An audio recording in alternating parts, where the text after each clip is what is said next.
எல்லாருக்கும் வணக்கங்க.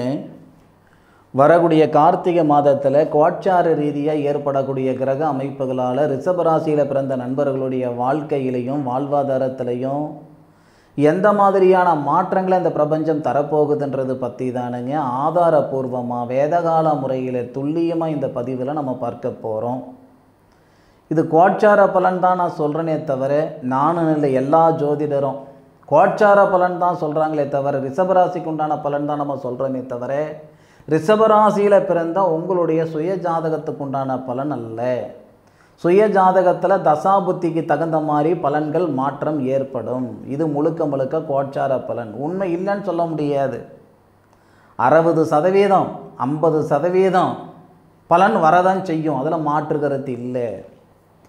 ரிஷப ராசியாதிபதி சுக்கிரன் கார்த்திகை மாதம் 1ஆம் தேதியே உங்கள் ராசிக்கு 6வது பாவகத்தில் 6வது பாவகத்தில் உங்கள் ராசிநாதன் மறைஞ்சிருக்கிறது அந்தளவுக்கு நல்லது கிடையாதுங்க. கார்த்திகை மாதம் 1ஆம் தேதியிலிருந்து 10ஆம் தேதி வரை முக்கியமான முடிவுகள் எடுக்கிறதுன்றது கொஞ்சம் யோசனை பண்ணி பண்ணுங்க. தப்போ ரைட்டோ யாராக இருந்தாலும் ரொம்ப சிரமப்பட்டு தான் ஒரு இடத்துக்கு வரும். அங்கேருந்து மேலே போகலனாலும் பரவாயில்ல, யாரும் கேட்க மாட்டாங்க. கீழே போயிட்டோம்னா தப்பாகி போயிடும் இல்லையா? இருக்கிற நிலைமையிலேருந்து மேலே போகலனாலும் பரவாயில்ல சாமி, இருக்கிற நிலைமையிலேருந்து கீழே போயிடக்கூடாது இல்லையா? அப்போது கார்த்திகை 1லிருந்து கார்த்திகை 10க்குள்ளார முக்கியமான முடிவுகள். நான் தொழில் ஆரம்பிக்கலாம்னு இருக்கிறேனுங்க, நான் ஒரு இடம் வாங்கலாம்னு இருக்கிறேனுங்க, இல்லை வீடு வாசலை கட்டலாம்னு இருக்கிறேனுங்க. ரிஷபராசியில் பிறந்தவங்க உங்களுடைய ராசியாதிபதி மறைவு ஸ்தானத்தில் ராகு சாரம் வாங்கியிருக்கிறார். பொதுவாகவே சுக்கிரனுக்கும் ராகுக்கும் 7ஆம் பொருத்தம் 8ஆம் பொருத்தம்னு சொல்லுவாங்க. ஏன்னா செட் ஆகாது, பார்த்துக்கிடுங்க. ராகு திசையில் சுக்கிர புத்தி வந்தாலும் சரி, சுக்கிர திசையில் ராகு புத்தி வந்தாலும் சரி, நல்ல பலனை கொடுத்த மாதிரி சரித்திரம் இல்லை. ரிஷபராசிக்கு 10வது பாவகன்னு சொல்லக்கூடிய தொழில் ஸ்தானத்தில் இருக்கிறாரு ராகு. அப்போ ராகு சாரத்தில் சுக்கிரன் குறைந்தபட்சம் சொல்லணும்னா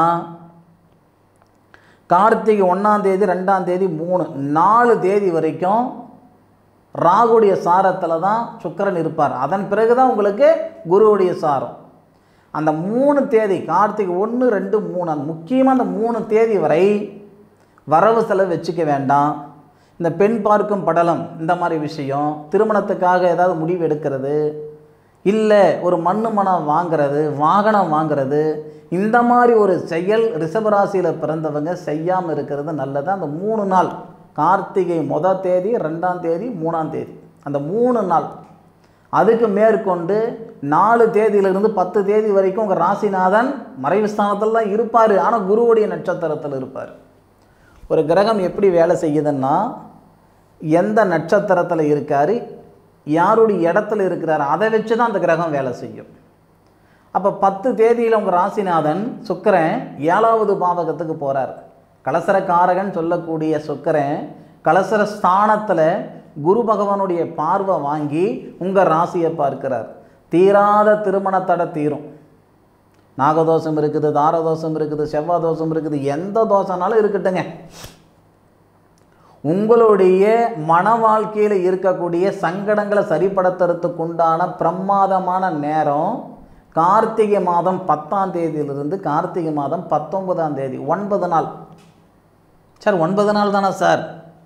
9 நிமிஷம் போதும் நம்மளுடைய திருமணத்தில் இருக்கிற தடை நீங்கிறதுக்கு. கொடுக்குறவங்க கொடுக்குறேன், கட்டுறவங்க கட்டுறேன்னு சொன்னால் முடிஞ்சு போச்சு ஜோலி.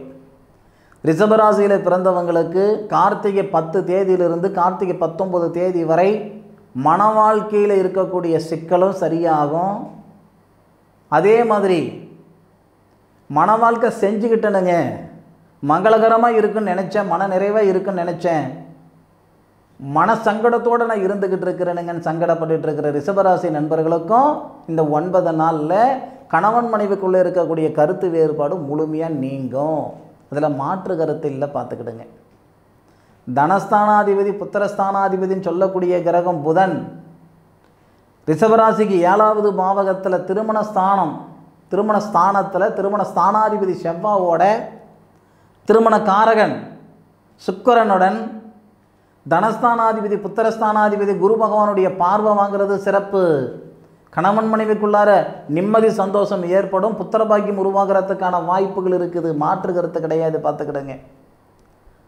இந்த கார்த்திகை மாதம் நீங்கள் தம்பதிகளாக இருக்கிறீங்க, குழந்தை பாக்கியம் பாதிக்குது அப்படின்னா அடுத்த கார்த்திகை மாதம் தாய் தந்தையாக இருப்பீங்க. அதில் மாற்று கருத்து இல்லை. சாமி சத்தியமாக அது உண்மை. ரிஷபராசியில் பிறந்தவங்க 10 வருஷம் ஆகுது, 12 வருஷம் ஆகுது, 16 வருஷம் ஆகுது கல்யாணம் ஆகி குழந்தை பாக்கியம் இல்லைனாலும் இந்த தருணத்தில் குழந்தை பாக்கியம் உருவாகிறது உறுதி. மாற்று கருத்து இல்லை. அதுபோக 2வது பாவகம் குடும்பஸ்தானத்தில் நிம்மதி சந்தோஷம் இல்லைனாலும் இந்த நேரம் சரிப்படுத்தி விடும். 3வது பாவகத்துக்கு அதிபதி தைரியஸ்தானாதிபதி நமக்கு அதாவது புத்திரஸ்தானத்தில் இருக்கிறார். பூர்வீக சொத்தில் இருக்கிற கருத்து வேறுபாடு சரியாகும். அதே மாதிரி ரிஷபராசியில் பிறந்தவங்க கடல் தாண்டி போகணுன்ற எண்ணம் இருந்தால் இந்த நேரம் நல்லா இருக்கும். கார்த்திகை மாதம் 10 தேதிக்கு மேற்கொண்டு கடல் தாண்டி போகக்கூடிய அமைப்பு, வெளிநாடு போகணுன்ற எண்ணம் இருந்தால் இந்த நேரத்தை பயன்படுத்திக்கோங்க. ரிஷபராசியில் பிறந்தவங்களுக்கு உண்மையிலேயே பிரமாதமான ஒரு நேரமாக இருக்கும் கார்த்திகை மாதம். இல்லை வெளிநாட்டில் இருக்கிறவங்க சொந்தமாக ஒரு மனை உருவாகிறதுக்கு, அந்த நாட்டில் உருவாகிறதுக்கு இந்த நேரம் நல்லா இருக்கும். கார்த்திகை மாதம் 10 தேதிக்கு மேற்கொண்டு கார்த்திகை மாதம் கிட்டத்தட்ட 29 தேதி வரை ஒரு மனை வெளிநாட்டில் இருக்கிற நண்பர்கள் உருவாக்கலாம், அல்லது உள்நாட்டில் இருக்கிற நண்பர்களும் உருவாக்கலாம். அதுக்கான வாய்ப்புகள் இருக்க தான் செய்யுது. சார் இதெல்லாம் ஒரு புறம் போகட்டும், என்னுடைய தொழில் என்னுடைய வாழ்வாதாரம் கொஞ்சம் முன்ன பண்ணி இருக்குது, அதுக்கு வழி சொல்லுங்கள் சார் அப்படின்னா, தொழில் ஸ்தானாதிபதினு சொல்லக்கூடிய கிரகம் நமக்கு சனி பகவான். நிறைய பேருக்கு தெரியும், ரிஷபராசியில் பிறந்தவங்களுக்கு ரிஷப ராசியாதிபதி சுக்கிரன் கொடுக்காத ஒரு யோகத்தை சனி பகவான் தான் கொடுப்பார் அப்படின்ட்டு. தொழில் ஸ்தானாதிபதி சனி பகவான் ரிஷப ராசிக்கு 11வது பாவகத்தில் லாபஸ்தானத்தில் லாபஸ்தானாதிபதியுடைய சாரத்தில் லாபஸ்தானாதிபதியுடைய பார்வையில் வராரு கார்த்திகை மாதம். கார்த்திகை மாதம் 1ஆம் தேதியிலிருந்து கார்த்திகை மாதம் 19ஆம் தேதி வரை உங்களுக்கு பிரமாதமான ஒரு நேரம். இந்த 3 நாள் கழிச்சுக்கோங்க. இதில் கார்த்திகை 1, 2, 3 அந்த 3 நாள் மட்டும் கொஞ்சம் சஞ்சலமாக இருக்கும், கொஞ்சம் மன அழுத்தமாக இருக்கும். சரியா? அந்த 3 நாள் விட்டுடுங்க. 19 நாளில் 3 நாள் போயிடுச்சுன்னா 16 நாள். அந்த 16 நாள் கார்த்திகை மாதம் 29 நாள், அதில் 16 நாள் அப்படின்றது ரிஷபராசியில் பிறந்தவங்களுக்கு பொக்கிஷமான நேரம். ஏன்னா ரிஷபராசியில் பிறந்தவங்களுக்கு சூரிய மங்கள யோகம் உங்கள் ராசி மேலே படுது. சூரிய மங்கள யோகம் அந்த பார்வை உங்கள் ராசி மேலே, புதனாதித்ய யோகம் உங்கள் ராசி மேலே. அப்போது நீண்ட நாள் எதிர்பார்த்துக்கிட்டு இருந்த ஒரு செயல் எல்லாமே இந்த நேரத்தில் செஞ்சுக்கலாம்.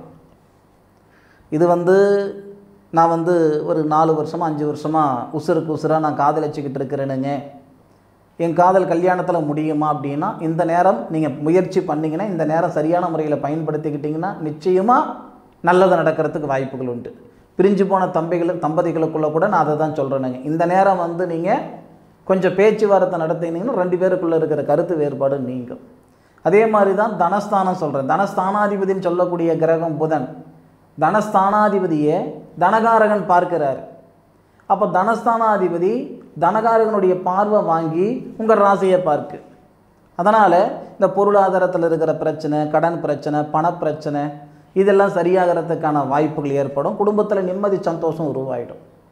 இதை விட ஒரு முக்கியமான சமாச்சாரம் என்னன்னா, ரிஷபராசியில் பிறந்தவங்களுக்கு சூரியன் சுபஸ்தானாதிபதி.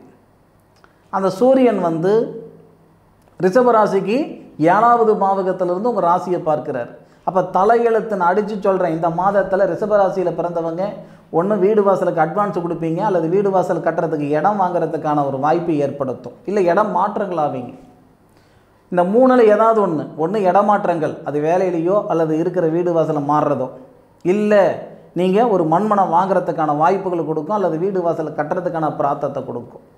இந்த மாதிரியான நல்ல விஷயங்கள் எல்லாமே வரக்கூடிய கார்த்திகை மாதம் ரிஷபராசியில் பிறந்தவங்களுக்கு தரதான் செய்யும்.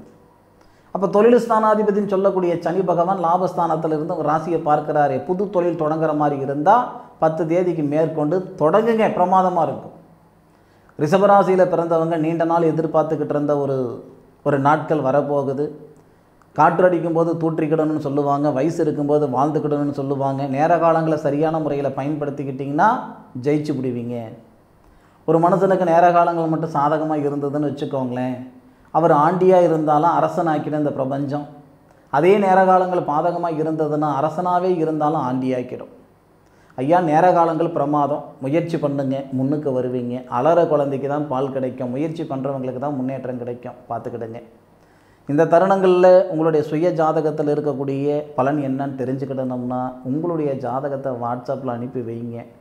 வேதகால முறையில் ஆதாரபூர்வமாக கணிச்சு கணக்கு போட்டு இதுதான் நடக்கும், இப்படி தான் நடக்கும் அப்படின்ற விவரத்தை சொல்லிடுறேனுங்க. மீண்டும் ஒரு அற்புதமான பதிவில் ரிஷபராசி நண்பர்களான உங்களை சந்திக்கும் வரை உங்களிடமிருந்து விடைபெறுவது உங்கள் வீட்டு ஜோதிட நண்பனான மா காளிதாஸ் மணிகண்டன். திருச்சிற்றம்பலம். வாழ்க வையகம், வாழ்க வளமுடன்.